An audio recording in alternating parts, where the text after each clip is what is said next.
नमस्कार आमी निमाय आचार्य।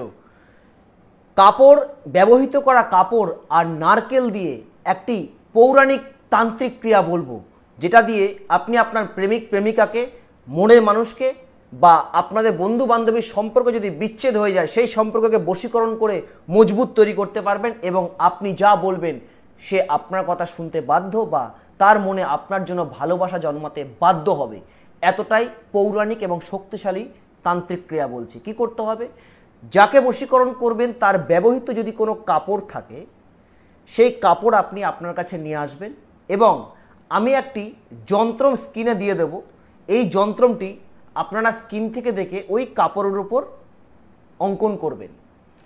একটি নারকেল নিয়ে আসবেন এবং সেই নারকেলের উপরে ওই যন্ত্রমটিকে যে কাপড়ে এঁকেছেন সেই যন্ত্রমটিকে আপনি নারকেলের উপরে, এইটা নারকেল ধরুন এত বড় হয়, নারকেলটার ঠিক যেদিকে মাথা চোখ তিনটে চোখ থাকে চোখের সাইডে ওই কাপড়টিকে যন্ত্রম রাখা কাপড়টিকে আপনি হলুদ সুতো দিয়ে পুরোপুরি বেঁধে ফেলবেন। যদি ব্যবহৃত করা কাপড় কারোর কাছে না থাকে তাহলে দোকান থেকে একটা হলুদ রঙের কাপড় কিনে নিয়ে এসে তার উপর যন্ত্রমটি আঁকবেন লাল কালির মার্কার পেন দিয়ে এবং তার উপর সামান্য একটু চন্দন আর একটু কর্পূর দিয়ে দেবেন।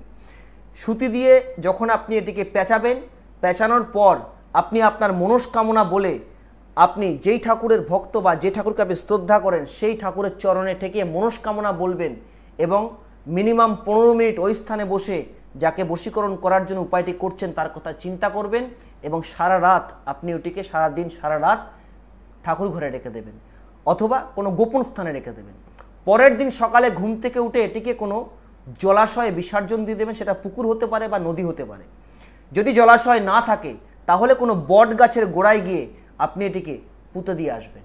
যদি এটুকু করে আসতে পারেন নিজের মনস্কামনা 100% পূরণ হবে আর যাকে বশীকরণ করেছেন সেও আপনার বশীকরণ হতে বাধ্য হবে। টোটকাটি করার পর আপনি শুধুমাত্র ব্রাহ্মণকে অথবা কোনো গুরুকে কিছু দক্ষিণা দিয়ে দেবেন। নমস্কার, জয় মা তারা।